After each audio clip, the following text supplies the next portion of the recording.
Ladies and gentlemen, boys and girls, marks of all ages, welcome back to the Wrestle WreMarks. We're a few days late this week. Neurovirus tried to go into business for itself, but shout outs to NyQuil helping me kick out at 2.5 and wrestling that thing into submission. Wrestle WreMarks does not stay down. Now, Pat is out this week, but the show must go on, and as we all know around here, card is subject to change.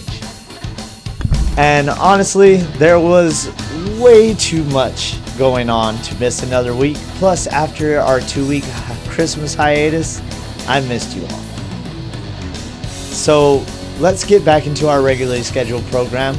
We've got big moves in the wrestling free agency pool, TNA's AMC debut, a legend calling today's wrestlers lazy, injury updates, pitch cinematic matches, show recaps, and much, much more, including some game servers set to be shut down. We'll tell you when.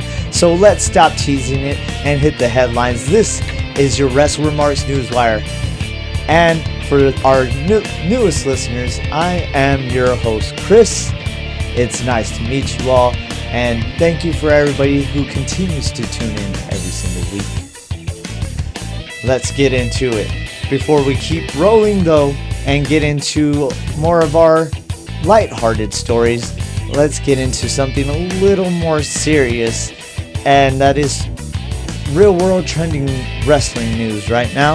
A former WWE, WCW, and ECW standout, Cold Scorpio, is now scheduled to face a pre-trial hearing on January 26, 2026. So this year, he'll have his pre-trial hearing after an arrest that stemmed from a stabbing incident that took place on June 15th, 2024, which you may remember because we did cover it.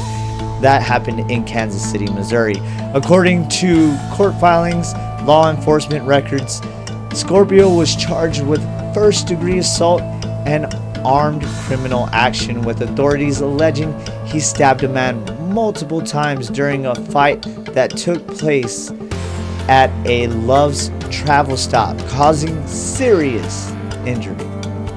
Scorpio's side of the story is that the encounter began after he asked a customer not to smoke inside the store, and that then created a struggle that escalated, leading Scorpio to claim he acted in self-defense then when the other party became aggressive. So there's different reports. Law enforcement and prosecutors claim, on the other hand, paint the altercation as a violent assault with multiple stab wounds inflicted on the victim, a depiction that has led to the current assault charges and upcoming hearing. Cases like these are tragic yet complicated, and they go well beyond scripted conflicts we talk about every week. It's at the core of real people. This is not characters, this is real life. And one legal expert put it, and this applies to wrestling as well as anything else: actions have consequences, on stage and off. And the courtroom is where those are sorted with evidence, not opinion. We'll keep an eye on this story for verified developments and bring updates as we get them. Let's go on into some more lighthearted news as we talk about something that's really hot right about now, and that being the TNA WWE relationship. Now, we heard rumblings about it starting to simmer down once they got to AMC. It kind of seems that they're still kicking it off. Maybe it's going to go into AMC a little more to get them gain a little more exposure for those talents so they can shine on another network and another company, of course. Well, let's get into it because I kind of talked a little too much there. But TNA X Division champion Leon Slater answered Carmelo Hayes' open challenge on SmackDown last night. Or yesterday. Depending on where you were, I used a VPN to stream it on Netflix rather than waiting until 7 as I usually do. But he stepped in the ring with the other company's gold still. I'm glad Leon Slater is still representing the TNA brand, strapped up while he goes in there to battle Carmelo Hayes. It was an amazing fight. We'll talk about it more once we get to the recaps. But whether this is a one-off or a start to something bigger, it continues to be seen. This trend is huge, though, for wrestling fans, not just WWE fans. They're willing to open that crossover, open the door to like those crossover moments, and you know, anything that benefits them, of course, but it also benefits a smaller company, so you gotta get behind that. It was exciting to see Leon Slater show up at home in a packed arena in a big company like that. Could you imagine what was going through his mind, what he felt when he looked out there and saw all those fans screaming? And to steal the show like that with Carmelo Hayes, it was just magic. And if you needed any more proof that TNA is swinging for the fences, a new TNA World Champion was crowned on their AMC debut of Impact. Mike Santana retrieved the title after losing it to Kaz not that long ago. We even get a blessing from the face that used to run the place, who many may consider was the house that AJ Styles built in TNA. It seems like they're treating this like a reset for this AMC era. They got rid of some people. I mean, not necessarily got rid of, but they couldn't afford them, or they had interest elsewhere, or they wanted to go on to other things. So now we have this little soft reset. I'm excited to see where TNA goes from here. It's been awesome to see their growth. I was there from the beginnings, the Asylum, you know, the pay-per-view days, then on to Spike and Pop and Destination America. They had all these other different networks that they were constantly back and forth. It was hard to follow, but I continued following because I love this. Now on to other things, and also TNA related. Nick Nemeth has re-signed. So the former Dolph Ziggler re-signed with TNA. Many people thought possibly he was headed back to WWE after his showing with John Cena and all that stuff that was going on there. I was excited to see him back, but I know that Nick Nemeth would like to stay there and help grow that company, and he's one of the right people to do it. He can teach the up-and-comers. He can teach them how to sell, because as you know, selling is kind of a lost art form these days, depending on certain matches and certain people, I guess you could say. But it's nice to see Nick Nemeth has staked his claim in TNA and is continuing with TNA after the AMC launch. He's positioned as a pillar of the new era, and honestly, that's the right call. He's been one of the most consistent performers ever, and TNA is lucky to have him. But TNA also lost some, like we talked about earlier, in the inspiration. The inspiration exited. I expected this after the debut when I saw them drop the titles, and shortly thereafter it was said that the inspiration, Cassie Lee and Jessie K, the former Billie Kay and Peyton Royce, the Iconics, one of my favorites, are officially done with TNA after dropping those Knockouts titles. There was no drama reported, just contracts up on both sides, and they're moving on. Still a notable exit for the Knockouts division. I would assume they are coming back to WWE, which I hope they do. I would be so excited to see them back. And speaking of people who are back, not necessarily back, maybe she'll be back in NXT for maybe a fight or two. That is the former Cora Jade. So Ileana Black signed with TNA.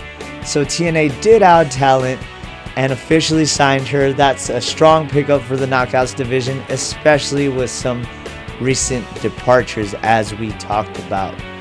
Also, the Rascals are leaving TNA as well. There was more movement as the Rascals' departure to AEW reportedly came down to timing, opportunity, and long-term visibility. Another example of how fluid the talent market is right now. It's exciting time, especially with now TNA being considered one of the top companies once again, having their TV deal. So now everybody can go somewhere. They don't have to stay in AEW. They don't have to stay in AEW. They don't have to stay in TNA. They got a wide variety of choices, and it's just thriving once again. It's exciting to see. It's probably one of my favorite times right now, as opposed to post-COVID era when AEW was brand new and WWE was trying to change some things. Things were feeling different. The atmosphere changed. There was more content. There was more wrestling content here, there, Fight TV, all that. And then we had All In, which I ordered on Fight TV, or it's not Fight TV anymore. Why do I keep saying that? Triller TV. And I still go back and watch it every time, because you can go back and watch whatever pay-per-views you order on Triller unlimited amount of times, depending on if it says that in the description. TNA also announced some events, and if you're wondering how serious they are about this momentum, TNA announced a variety of live events and dates and venues for February and March. They're going to be touring and going to Nashville, Tennessee, Friday and Saturday, February 13th through the 14th. Then we'll see them in Atlanta, Georgia, March 5th through the 6th on Thursday and Friday. Then Friday and Saturday, March 27th and 28th in New Orleans, Louisiana. It's lovely to see TNA traveling once again, selling tickets. Man, that arena was packed more than I expected during the debut, and it was a great time. It was exciting. There's a lot of kind of, I wouldn't call it necessarily hate, but people who probably didn't watch that are just talking about, Dixie Carter showing up or certain things here and there and complaining. But if you really love this thing and you really love TNA for what it was back in the day and just wanted to see it succeed, you'd be happy no matter what. I'm sure they knew Dixie Carter was going to get booed. Everybody knows that. Carlos Silva's been there for a while, and Dixie Carter came out not that long ago and got booed. So, I mean, take that with what you will. Also, another wrestler addresses their absence, this time in GCW. Ali Catch. I don't know if you remember her. She broke her silence from her absence in GCW. She got injured back in the People versus GCW event. I did watch this one. She was injured during the match against Effie. Catch returned to the ring in November, but has yet to return to GCW. Excuse me. She addressed it on her Twitter or X, stating that there's no bad blood, there's nothing like that. She's striving for continued growth. She doesn't want to be thrown as comedic relief anymore, or in a random 6-person match or anything like that. She wants to be taken seriously. Sorry if I look that way. I have the Broncos and Bills game on. I have to see what's going on. I wanted to do this a lot sooner, if you wouldn't know, but I've already recorded quite a few times. My camera kept overheating. Well, my phone kept overheating, so I decided to use my camera. So that's where we are with that. I digress. Anyway, Ali said that she's on to better things not necessarily better, because that sounds bad, but she just basically said, you know, she's off to be more serious. She wants to go explore. If it wasn't for GCW, she wouldn't have never been able to go to Japan, the Hammerstein Ballroom. I think she said Australia, many other places. So she's very grateful for GCW and what they have done for her. But it is that time. If you love something, you let it go. Of course, everybody knows the saying. And I wouldn't doubt it if once she's done with wherever she goes, I'm thinking possibly it's going to be AEW, because I could see them having great like interest in her. I don't know, but I don't know if WWE watches her like that. It would be cool to see her in WWE. She's a great talent. She does crack me up, but if she wants to be taken more seriously, we got to give her that. Also, a quick injury update. Kevin Owens' return is still up in the air, with his injury timeline remaining uncertain. This is a big one, especially for how central KO has been to the WWE upper card storytelling. He got injured back in April, and it turns out it was worse than expected, unfortunately. He's been in Rumble speculation, but it really seems unlikely at this point. Now, on the other hand, Rey Mysterio is still dealing with some issues. I know we talked about him returning. He did come back. He got physical a few times. And then next thing we know, he's just on TV. He's not having matches or anything. Well, it turns out that he is still dealing with a minor injury. It's nothing too big. He's harboring that minor injury, and we should expect him back soon. He'll also be kicking off today's AAA Fox debut in Latin America, airing on YouTube and Facebook elsewhere. Also, Stephanie Vacant. Some positive news on that front. Vacant's injury status is trending in the right direction, they say, which is good to hear given how much momentum she has built, and it's being considered a minor injury, which it seems is going to keep being targeted by Raquel as they continue to build towards their eventual match, which I'm excited for. I can't wait till Raquel gets her flowers and gets that title. I'm telling you, it's going to happen. Some other tougher news on the tougher side. Kota Ibushi says he's not medically clear. He won't be medically cleared for about a year and 9 months. Well, that's what they say medically. Of course, Ibushi is a determined guy. He wants to be back in about 9 months. That's sufficient, especially, you know, with the stop-start he's had these past few years. All respects to Kota Ibushi. We hope you get well, and we hope to see you back in that ring, man. It also came out that Seth Rollins was dealing with serious neck issues last year, which puts a lot of his workload into perspective. While talking to Complex, Rollins talked about nagging neck pains and the physical toll his body takes. While the recent knee injury, was a ruse, his neck is very real. During the summer, Rollins couldn't even go 30 seconds without fidgeting.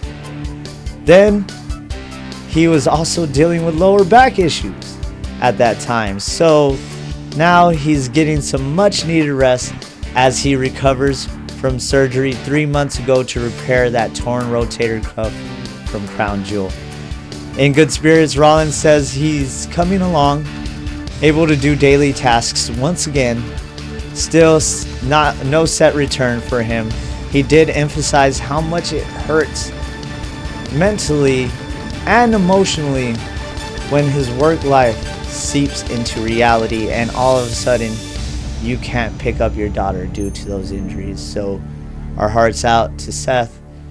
Hopefully he gets better soon, and enjoy your time with your daughter.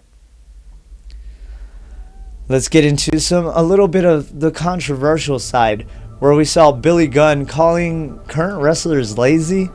Billy Gunn went viral this week saying, quote unquote, everybody in wrestling these days is lazy and doesn't know how to work. And listen, you don't have to agree with the tone to understand the point he's trying to make about the fundamentals and pacing. I've been saying this time and time again since we've had, I wouldn't say had this channel per se, since we had 2 channels prior and continued to go on and rebrand. There's just too much no selling and trying to get to spots too fast. Just slow down. Slow down. Tell a story in that way. You don't have to throw everything at the wall and see if it sticks.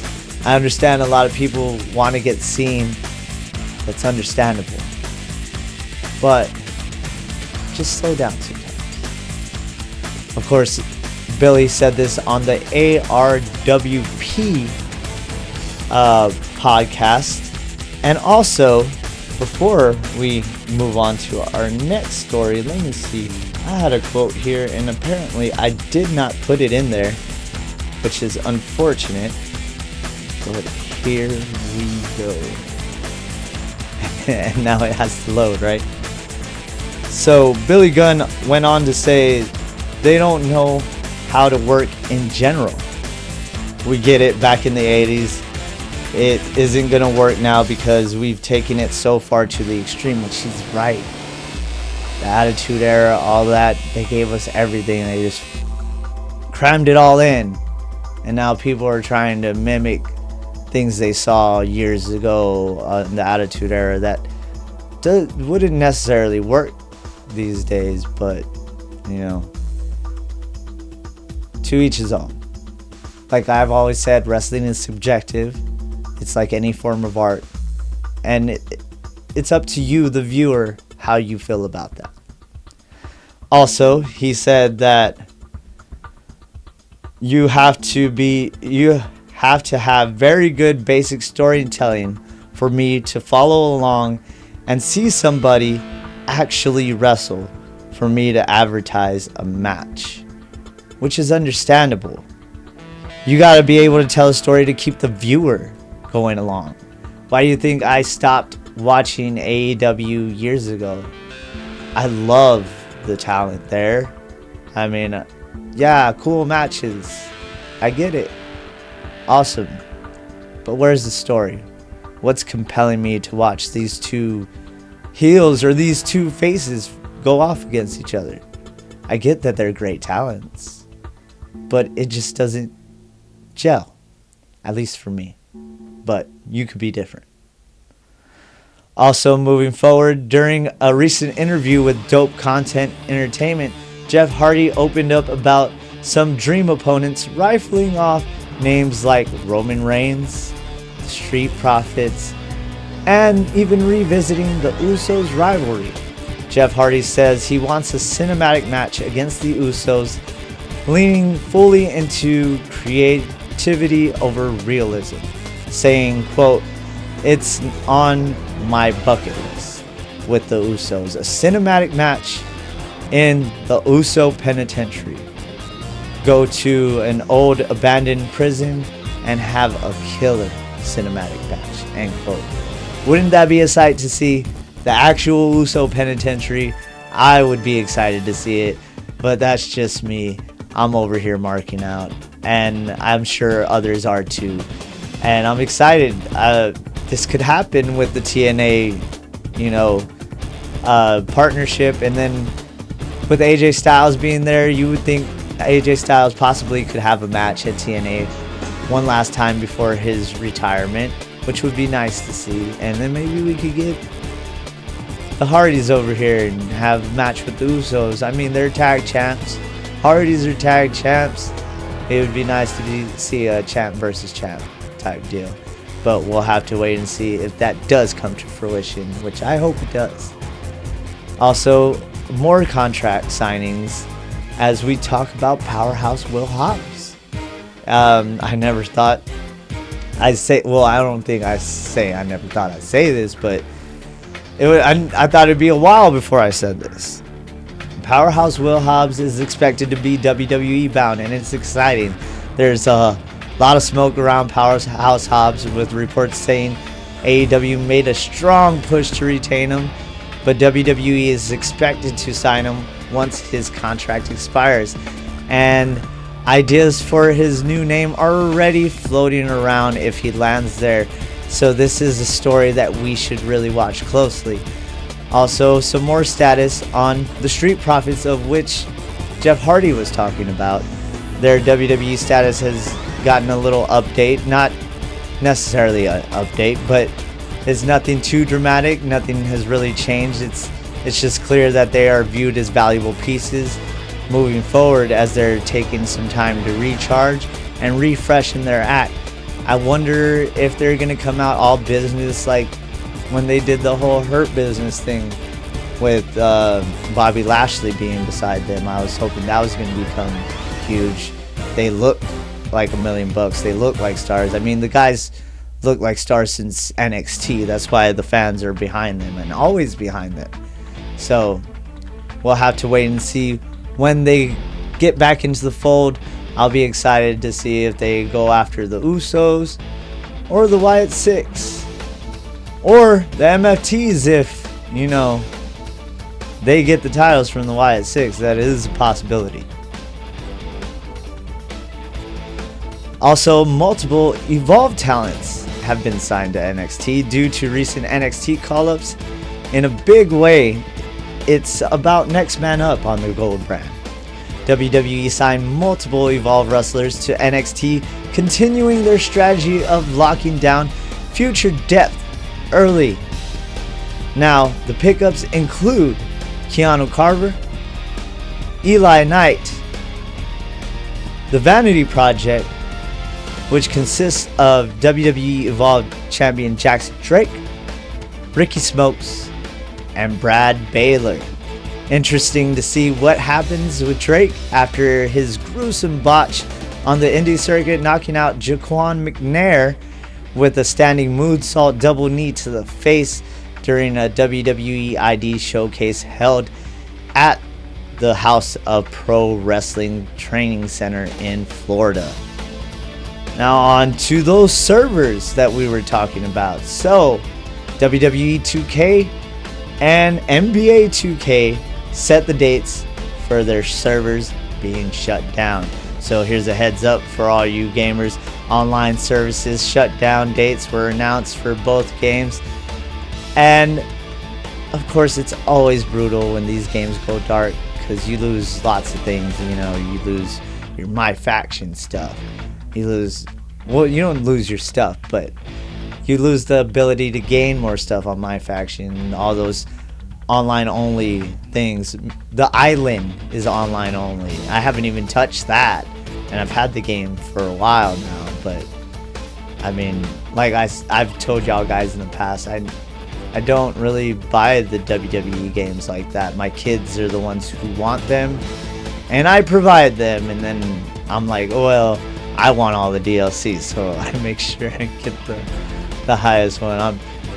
I'm ridiculous. Just ask Ashley.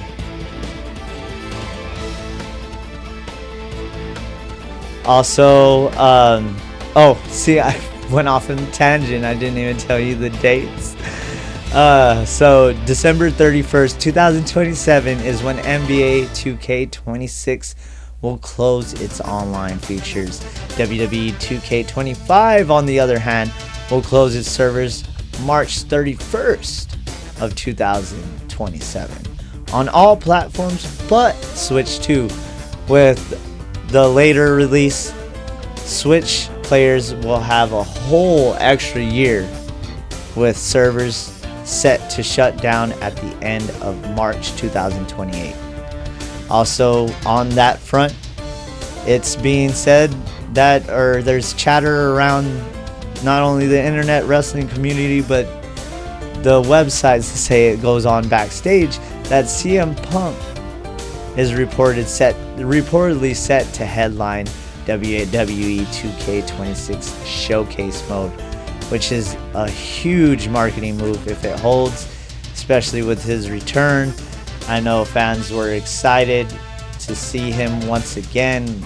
Those who didn't notice him in AEW, some of them who saw him in AEW didn't agree with what went on there and saw him, or even if you just like the guy, no matter what. I mean, he's a great talent. He's an amazing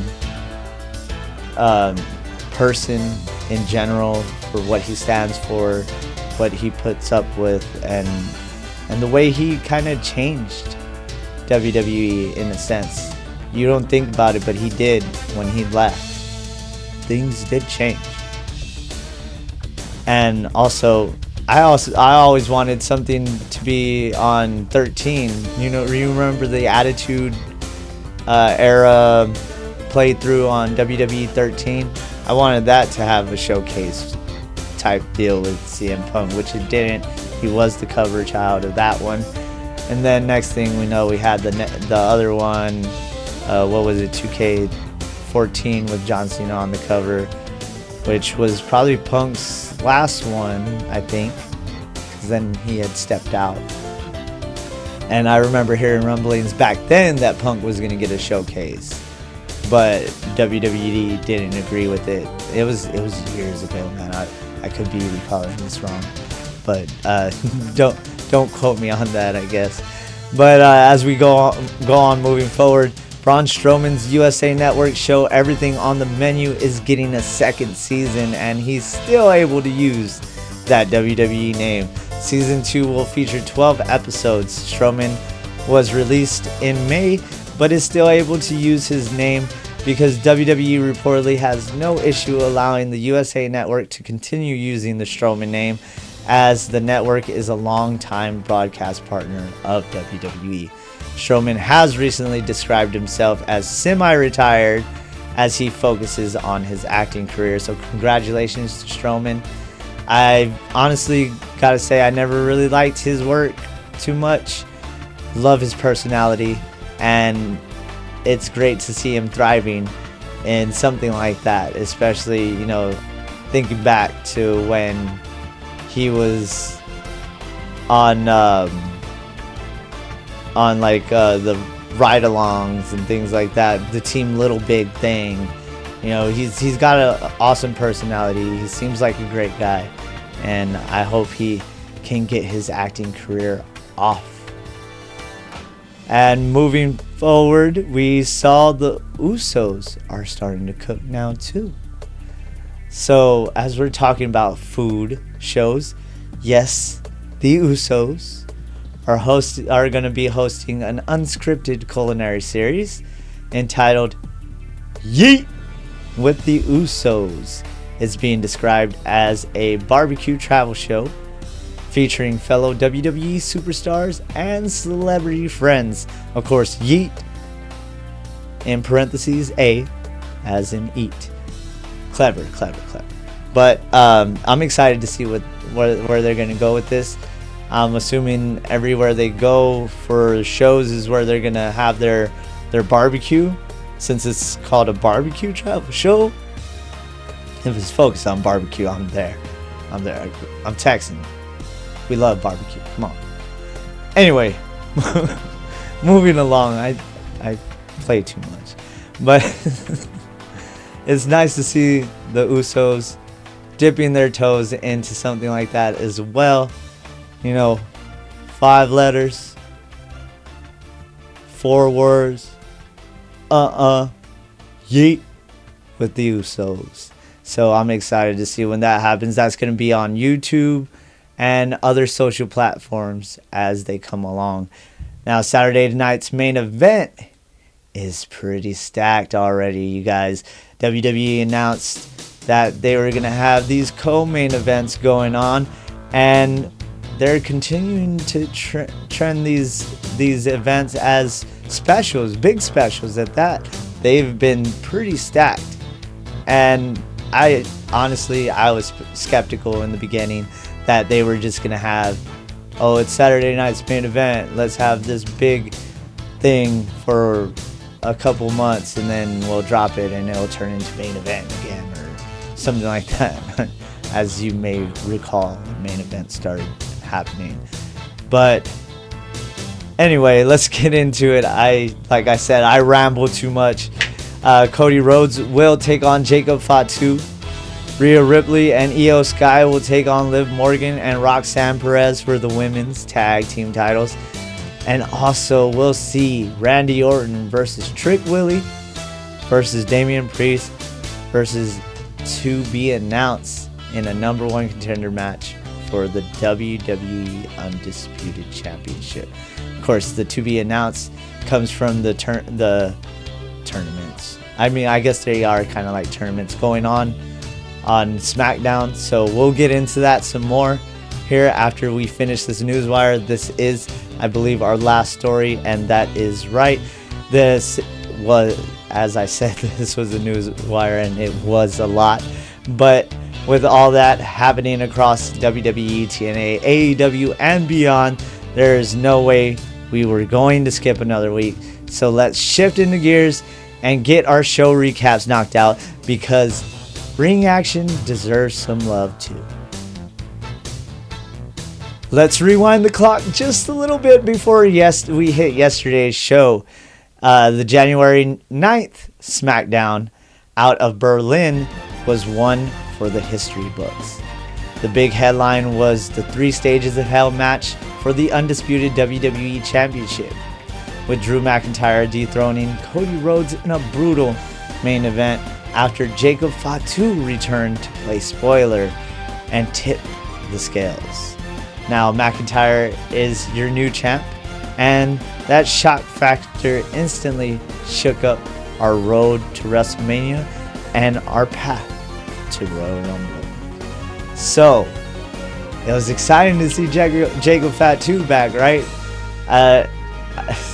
You should have saw my kids when they were watching it. They were getting upset because they noticed McIntyre inching closer and closer and closer to that cage door, and that's exactly what you want.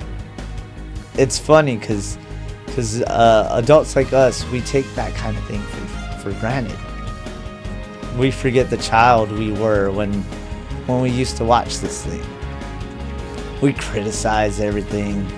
We talk crap about certain things, and we don't just love it for what it is. Oh, that's so predictable, but is it? Is it to everybody? It's not to everybody.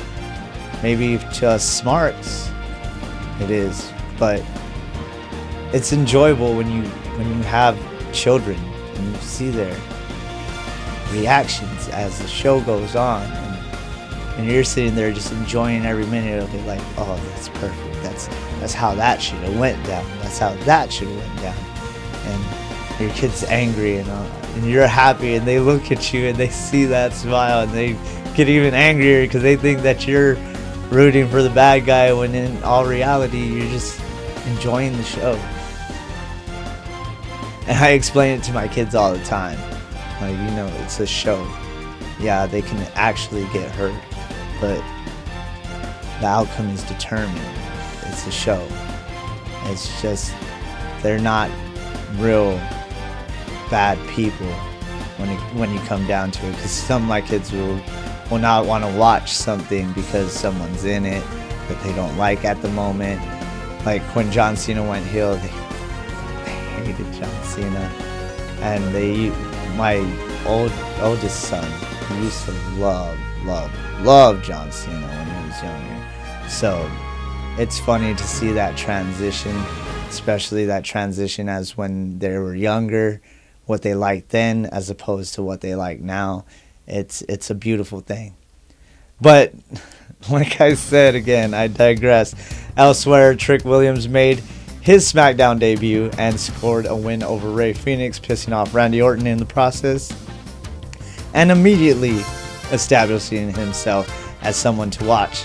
We also had a high-stakes 8-man tag with the Wyatt Six falling to MFTs after some interference and shenanigans. We saw Julia and Carmelo Hayes retain their respective U.S. titles amid friction with other contenders.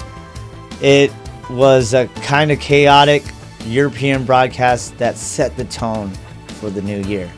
Title changes, new faces, and elevated feuds.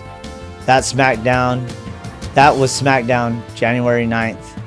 Now, let's talk about yesterday's London edition. Rolling into London, the theme was a simple, the McIntyre era kicks off, whether you like it or not. And it was beautiful, the champion celebration they had as he entered the ring and all those bagpipes were playing. As the show opened, Drew McIntyre stood tall as the new WWE Undisputed Champion, proudly declaring that this time is his time and that he earned it on his terms.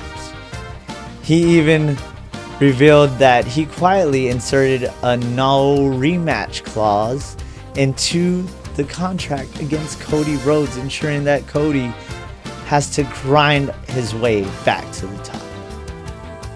Oof. And the way he delivered that, I think it was, what was it, 90% of Americans can't read? He said, since 90% of Americans can't read, I'll let you know that I put a little clause in there. Beautiful heel work. And if that's the case, I hope my kids aren't one of those. I joke, man, but it's stressful when you're a parent and you try to help your kids and you see that you in them. Like I hated reading as a kid, and it didn't take much for me to start reading. It was just wrestling, man. Wrestling biographies, wrestling magazines. That's how I started getting into reading more and more, getting into comics, getting into other things, venturing off into other books, and eventually, now we don't even carry books. Now they're all on our phone or Fire tablet or whatever you have these days. It's kind of sad, to be honest. I miss physical copies of things. I'm a huge supporter of physical media, especially when it comes to video games and Blu-rays and everything like that, because now this whole Netflix and streaming era takes over. Nobody has ownership of anything. You can't just watch that movie whenever you want. What if they lose the rights and the rights go to another streaming service, or those rights go to another streaming service? And then you're all just searching through different things to watch part 1 here, part 2 there, and part 3 there. It's sad, and a lot of people just roll with it. And they don't buy any physical media. I have lots and lots of DVDs still, and VHSs too, of wrestling, of just movies. I think I still have a Forrest Gump VHS, as a matter of fact. Let's see here. Oh, sorry. Oh, man. Terrible. I'm talking too much here. I have this in here with me. I always keep this in here with me. You might recognize that. Let's see. I can't get a good focus. But that is the NWO For Life tape, or VHS, from WCW. Still watch this to this day. And I still have Beyond the Mat somewhere around here that I still watch to this day as well. But it's just, I'm gonna miss being able to buy new things in physical media. And like I said, once again, I digress. I talk too much, and here we are. Where were we? Excuse me. Sorry, as you can tell, I'm still trying to kick this sickness. Following Drew McIntyre's arrival, Randy Orton crashed the party, reminding McIntyre that they are far from done, and teasing that RKO future title shots are coming. So we'll have to wait and see, because you know he's going to slip in one of them RKOs on Drew somewhere. And Drew looked pretty paranoid the rest of the night, looking over his shoulder. And that's what happens when you're the champ. But it's going to be exciting to see Drew and Randy Orton face off. We'll have to wait and see if it does happen with the whole Saturday night's main event match. But, you know, classic Randy, always teasing that RKO. So Ziggler's going to constantly be looking over his... Or Ziggler. What the hell? Why did I say that? McIntyre is going to have to constantly look over his shoulder. And then after that, the in-ring action kicked off. Randy Orton took on Miz in a number 1 contender qualifying match, which Randy Orton earned the win, reminding everyone that even though McIntyre has the title, there are plenty of challengers, certainly. Ilya Dragunov went on to confront a flustered McIntyre who was looking over his shoulder in the back, promising he'll make a run towards the title picture. A storyline that adds urgency to Dragunov's comeback and positions him as someone who could shake up the upper card. Next up, we saw the Wyatt Six respond to the MFT stealing their sacred lantern, claiming it will return to its rightful owners, stating, quote, "You think you stole our light, but you just inherited the weight of what it really means," end quote. Going on to say it was never a weapon, and they carry it through the darkness so the darkness doesn't carry them. I love the way they're treating the lantern like a beacon of some sorts, kind of like the Undertaker's urn. Solo goes on to say more about it and being able to see the fireflies in it. We'll talk about that more here in a second. After that, we saw Charlotte Flair and Alexa Bliss team up against Julia and Kiana James. I must say, I'm glad to see Kiana James is still going in the ring and not just a manager. With Flair and Bliss picking up the victory after some chaotic moments, but some solid wrestling from all 4 women. Then, next thing you know, here comes Nia Jax and Lash Legend dropping all 4 challengers post-match, hinting at more animosity in the women's division. After that, Julia tried to step up to Nia, but Kiana kept holding her back. Kiana didn't want that smoke. You seen what Nia and Lash do. You seen it. So I'm excited to see who's going to go for the U.S. title. Is it going to be Nia? Is Nia going to be U.S. champion? I would love to see that. I would also love to see Lash be the U.S. champion. We'll have to wait and see what happens. If we see Lash be U.S. champion, you think possibly we're going to see Trick try to go after Melo? I don't know. That remains to be seen, but I'd rather see Trick go after the coveted prize, the top prize, you know? So we'll have to wait and see what happens with that. Also, like I said, Solo cut a promo on the Wyatt Six with the whole MFT lantern situation, doubling down that he's got the spotlight now. He can see all the fireflies in the light, and they're his now, setting up more fireworks for future tag title ambitions. Hell, they want all the gold, to be honest. They came out later, and, well, not later, that was, I'm going to talk about that, so I don't want to spoil it. But Solo Sikoa said they were going to start gaining all the gold and, you know, pretty much insinuating he's with us now, talking about Bray, and all that gold was going to make him happy. So maybe that light is corrupting them now. We'll have to wait and see what happens with the MFTs. Are they going to get all the gold? The next qualifier saw Trick Williams pick up another singles win, this time over Matt Cardona, and it was a clean victory and a great match to show off what Trick Willie has to offer. After that, Kit Wilson came in and had some unsettled business with the toxic Cardona post-match and made some noise of his own. But the Samoan Werewolf took Kid out as he is on a tear and is pissed at Cody Rhodes, who was calling him out earlier in the show.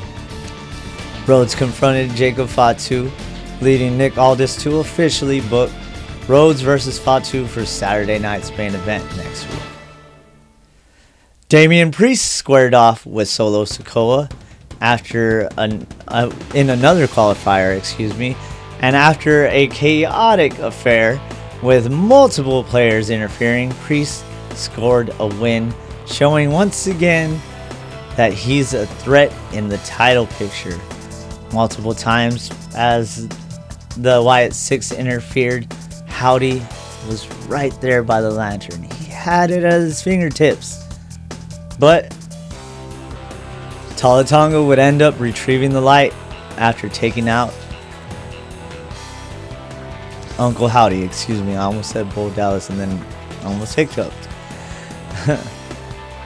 The night's U.S. title match was Carmelo Hayes defending against Leon Slater, with both men throwing down and leaving the fans buzzing about who steps up next in that division. I'm excited to see what Leon Slater has in store for us in 2026 once his contract is up, because you know he's gonna end up in WWE. Notable moments: Tama Tonga and Shinsuke have a little confrontation over the US title shot. As Tama Tonga said, you had your shot. They brought up their past, which I'm loving, by the way. Did I ever mention that? I love that they're able to bring up their past relations, or from being in New Japan together, and seeing each other in other companies, etc., or with anybody, not just these two, of course. So I love that they're able to express that, and I love that there's a lot more free range, it feels, these days. So I'm excited to see what happens with Tama Tonga and Shinsuke, because Shinsuke isn't going to take that laying down, and Tama Tonga, he's about that. So we'll see them probably face off here soon. Fraxium took out Johnny Gargano to set up a match for next week after he took out Nathan Fraser last week because he was dressed as, I wanted to say A-Kid, Axiom. So now they got their lick back, and there's going to be a match set up for next week between Nathan Fraser and Johnny Gargano. Jordan Grace had a strong outing against Chelsea Green as Jade Cargill watched alongside the ring. Corey mentioning Chelsea FC was named after Green was comedic gold. And of course, as usual, Jordan Grace looked great out there, and Chelsea Green, oh my god, she makes people look like $1 million. After that, we saw Jordan stare down Jade. She grabbed the mic, told her if she's up for it to come in the ring right now, defend that title, if she's done babysitting it. But because she gets hit by Chelsea as she was trying to attack Jordan Grace, it was great seeing Chelsea's face be excited, but then change as she notices that she hit Jade and be scared. And that woman's facials are on point. They are grade A's. She sells everything so well and makes you really get into the story. As many of you may know, I love Chelsea Green here. Not so much, but I do.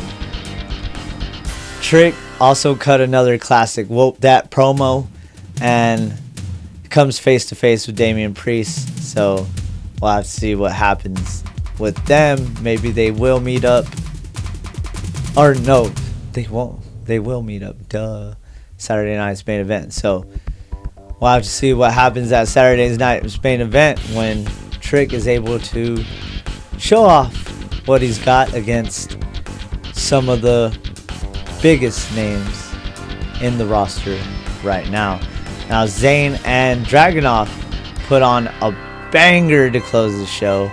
And I gotta say, the Open Challenge and main event are tied for match of the night. Zayn advances, but Hollywood Trick takes him out post-match. So Zayn was that to be determined one, and I meant to put that back in there and I forgot. I'm sorry. But yeah, Zayn is also going to be in the match, and Trick Williams took him out, and it went off the air with Trick standing tall, which I was all for. When Trick showed up, I was all for that, man. I'm excited just to see the reception the guy is getting rather than the reception they used to get when they would come from NXT back in the day. It was kind of lackluster. It's not like it is now. Like they're doing it right. They're doing it right, and I'm loving it. McDonald's, you feel me? But anyway, throughout the night, McIntyre made it clear that he's champion. He's unpredictable, and if you want his title, you're going to have to earn it the hard way. And just like that, London delivered. New challengers, new qualifiers, and the McIntyre era officially feels real. But this isn't just a reign, it's a gauntlet. Stick with me, because next up we'll hit NXT and close out with Raw, so keep it locked. The episode of NXT on January 13th, 2026 kicked off in a big way with Ava addressing the future of the vacant NXT championship, and she didn't mince words. With Obafemi having vacated the title, Ava announced a 6-man ladder match at NXT on February 3rd to crown the new NXT champion, and qualifiers kick off next week. That announcement lit the locker room on fire, with multiple men battling for attention the right way. Ricky Saints grabbed the mic for a moment, talking himself up as the main event of this rebooted era, and made sure that everyone knew he expected to be in that title picture. Next up was Lola Vice taking on Kalani Jordan in a singles encounter. This one was a showcase of athletic offense and back and forth momentum, but Vice ultimately picked up the pinfall and made it clear she's eyeing Izzy Dane's NXT Women's North American Championship next. The pace stayed high, with Jasper Troy defending the WWE Men's Speed Championship against Tavion Heights. Now, Heights came out aggressive, showing off his dynamic offense, but Troy's savvy and burst of power kept him ahead. He ultimately retained the title and stayed on top of that division. Now, if you hear little rumblings going on, I'm sorry, we added a new little guy here. Before we get into it some more, because he's been restless. Let me get him and let me show you to him. Or you know what? You gotta wait. You gotta wait to the end of the show. Wait to the end, and then you'll see the biggest reveal of the year. Now, let's move forward. And then we had the post-match scramble with Lexis King, who ran Heights down from behind, throwing a wrench into the Speed division and setting up future chaos. I'm assuming for him and his NXT guys that went and ran roughshod on TNA, like Tyson DuPont and Tyreek Igwe, I believe is his name. But we'll have to wait and see what happens there. I love Tavion Heights. He does need a program to sink his teeth into, and I could see this being a really, really good one. Also, the show featured a huge surprise in which Jada Parker's return to NXT television. She interrupted Blake Monroe's promo, trading blows in a momentum-filled confrontation that instantly reignited her potential path back towards a title story, which we would assume is also an answer to all these NXT call-ups. And now we're going to see Jada Parker premiered in a huger role than she was whenever she had to leave and got injured. Alright, no, it wasn't an injury. I think she just took time off. Something like that. I can't exactly remember. But anyway, there was that going on. Of course, in the women's landscape, Izzy Dame, the current women's North American champion, took the mic to explain exactly why the title is hers. She talked about learning from her losses and using that experience as fuel, a promo that turned up the heat with Tatum Paxley, who then stormed the ring and attacked Dame in frustration. I would assume with Blake Monroe going after the title and Jada Parker throwing her hat in there, we could possibly see a fatal 4-way between all these women. We'll have to wait and see it. Oh, man. Sorry. That was a fumble recovery. Excuse me. Need to pay attention here, huh? The TNA NXT bridge continues with Stacks defending the TNA International Championship against Shiloh Hill. I still don't know how I feel about this guy. He seems pretty decent, but a lot of it seems a little too acted out. But give him a shot. He looked tough and tenacious, but Stacks' ring prowess and strategy kept him on top going forward. And of course, Stacks doesn't win anything clean right now with Ariana Grace by his side. Also backstage, Lexis King made some noise positioning himself as a contender in a busy men's division, and there was plenty of rumbling about who will earn a qualifying match for that 6-man title ladder. Excuse me, that 6-man ladder match for the title. The main event was a no disqualification slugfest between Joe Hendry and Dion Lennox that delivered. These two threw everything at each other, chairs, brawling in every corner, trading hard strikes, but in the end, Joe Hendry scored the victory after overcoming a brutal onslaught. Just when Hendry thought that he had a moment of peace, Tony D'Angelo ran in and laid both men out with chair shots and choke slams and brought the show to a chaotic close. And that closes the door on me thinking that possibly Tony D'Angelo was going to be part of Dark State. So obviously that's not going to happen unless Dark State has said, hey, screw you, Dion Lennox. You want to drop the title to one of our guys and then want to be the top guy. You're not. So who knows? We can pedal this either way. The NXT rundown we got here, so let's just break it down. This was more than a TV episode. It was a reset moment for NXT. A brand new championship pathway. A 6-man ladder match means opportunities for old faces and new contenders. Stacks continues to represent what NXT or the TNA NXT cross-branding thing that they're having going on with his title retention. Lola Vice and the women's North American division remains unpredictable and wide open. Jada Parker's return instantly shakes up the women's scene.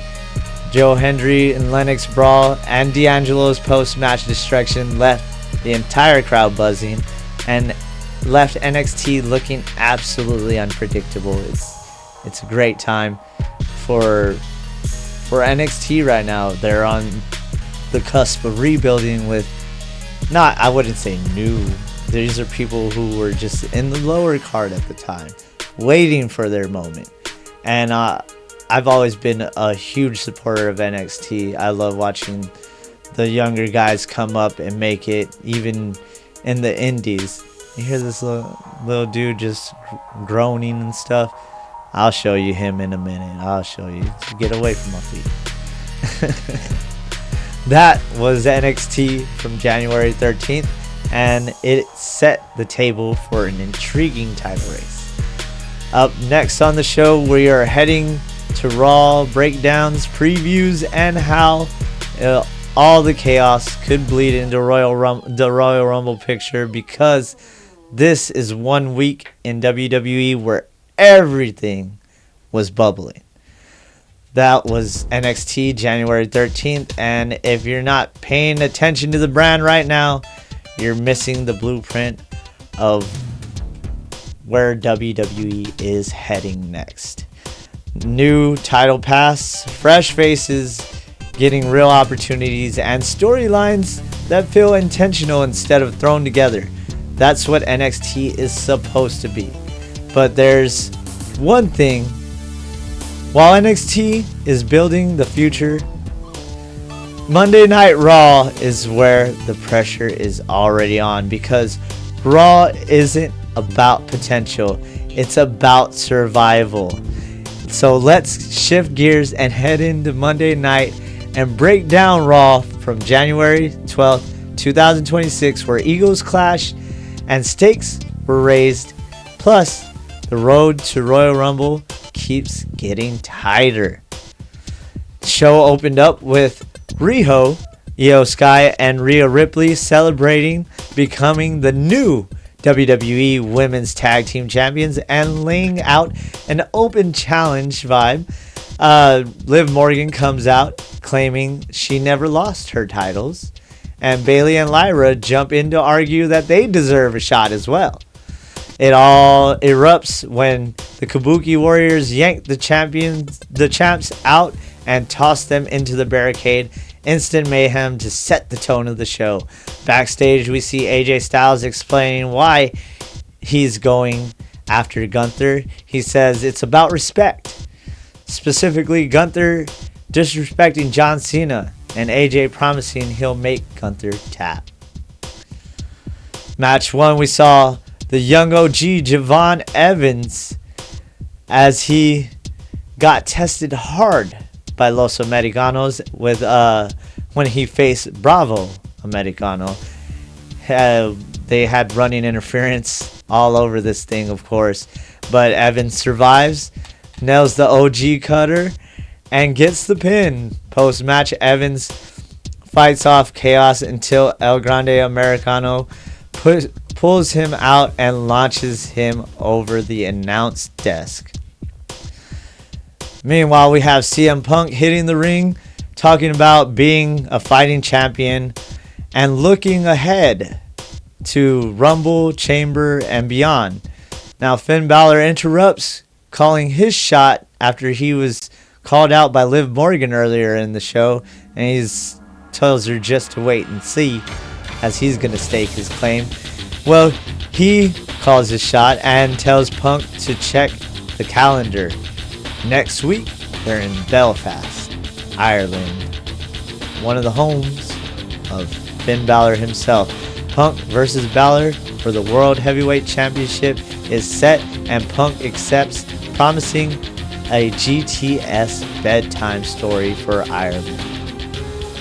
Then match 2, we saw Bayley and Lyra take on the Kabuki Warriors and the Judgment Day's Liv Morgan and Roxanne Perez. The finish saw Liv tag herself in and hit Oblivion to win it for the Judgment Day. They are now number 1 contenders. Some little more tension sprinkled in there, it seems, huh? And WWE immediately confirms that Riho will defend against the Judgment Day on Saturday night's main event in Montreal. Next up, we have Becky Lynch venting about mediocre Maxine getting a rematch so fast that she says in Belfast she'll prove again why she's the best. Of course. And man, this Becky and Maxine stuff is great. I just hope Maxine doesn't retain or regain the title from Becky. I hope that thing stays with Becky. And Maxine, you'll get it. You'll get another shot another time. Raquel Rodriguez tries to justify attacking Stephanie Vaquer, and Stephanie, the injured Stephanie, comes out in her boot, does not want to back down, and security comes between them, stops it before it can get violent.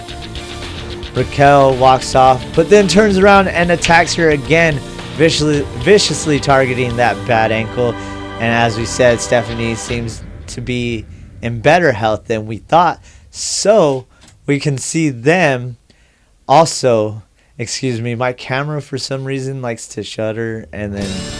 But anyway, we could see them potentially have a match later down the road, and Raquel as your women's champion. A quick backstage bit. Jey Uso is on the phone with Jimmy, and the Alpha Academy approach asking for a title shot at the tag titles. Jey warns them that they be stepping, or warns them of what they'd be stepping into.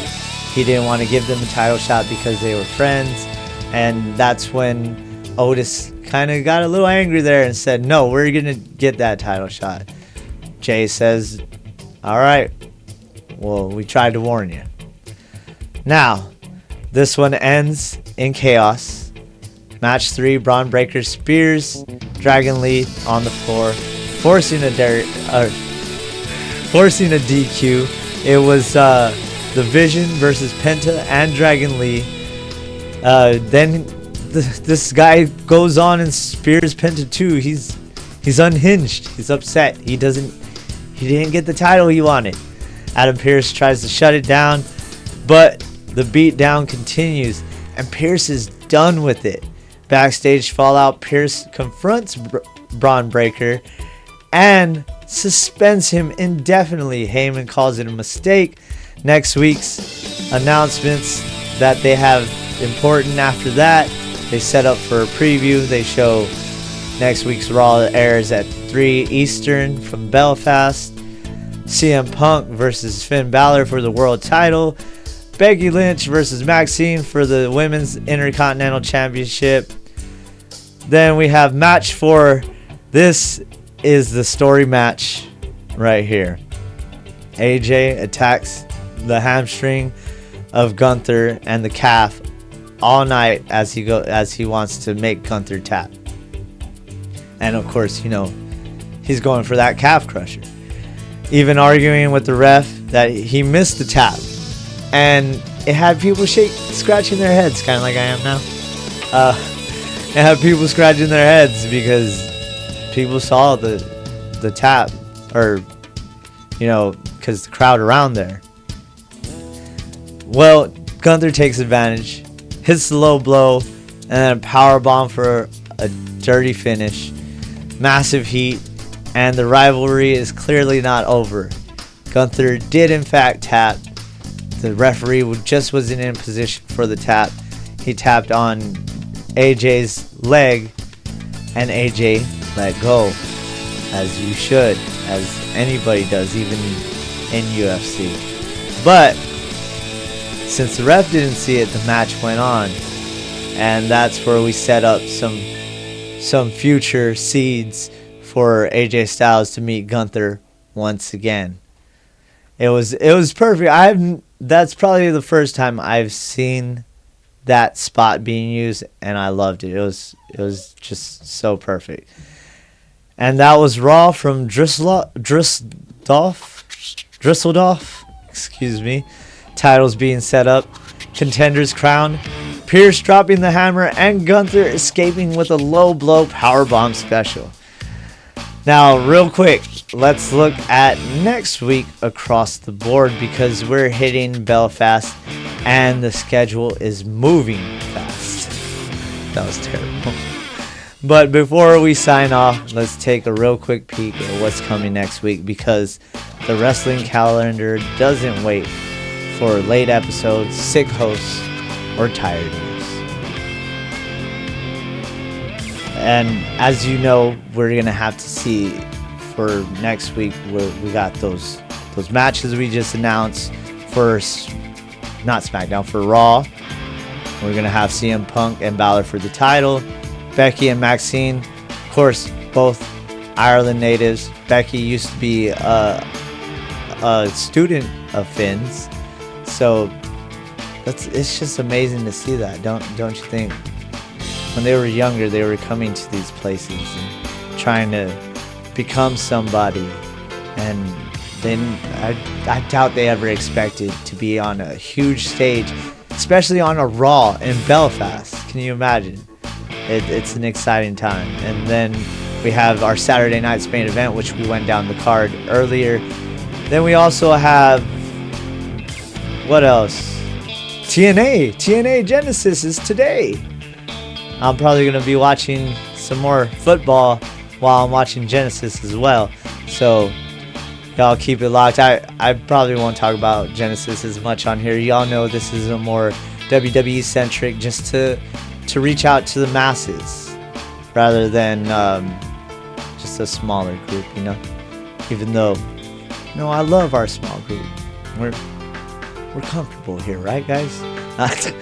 Oh man, I'm too much. Pat needs to come back.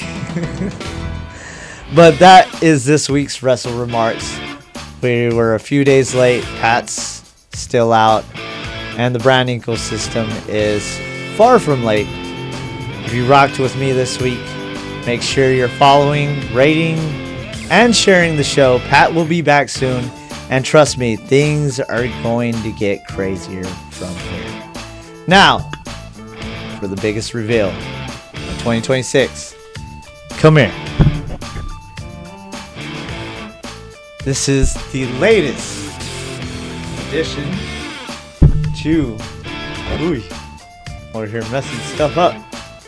The latest addition to the Wrestle WreMarks family. This is LBD. Say hi, LBD. As you can see. Put your little face in there. Look at that little cutie. LBD. Little Buddy Diapers. Buddy for short, Buddy for nasty. Ain't that right, baby? As you all know, I'm a big softie when it comes to animals. Well, a lot of you may know. Since I've been doing this thing, I've gone through dogs. Fortunately, I know we've all been there. I'm way too soft for animals. We take in strays all the time. My two oldest, one was a stray, was Mr. Fluff, cat, the black fluffy cat we have, and then Crash, which is named after Crash Bandicoot, and Dash just went together with him, and Dash he just fits so well with Crash. They look pretty much the same. They're not from the same litter. Crash was adopted. Dash was picked up from Dollar General behind a ice machine when the pound forgot to get him when they got his family. And so I just hate to see these little guys go to the pound and not get taken care of. So this one is actually a product of some strays that showed up last year. They showed up, it was super cold. The mom showed up and was looking for some heat and some food. I gave her some food and heated her up, kept her real warm.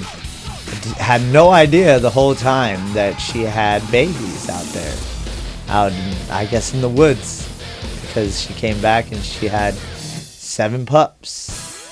And then next thing you know, I think 3 of them passed.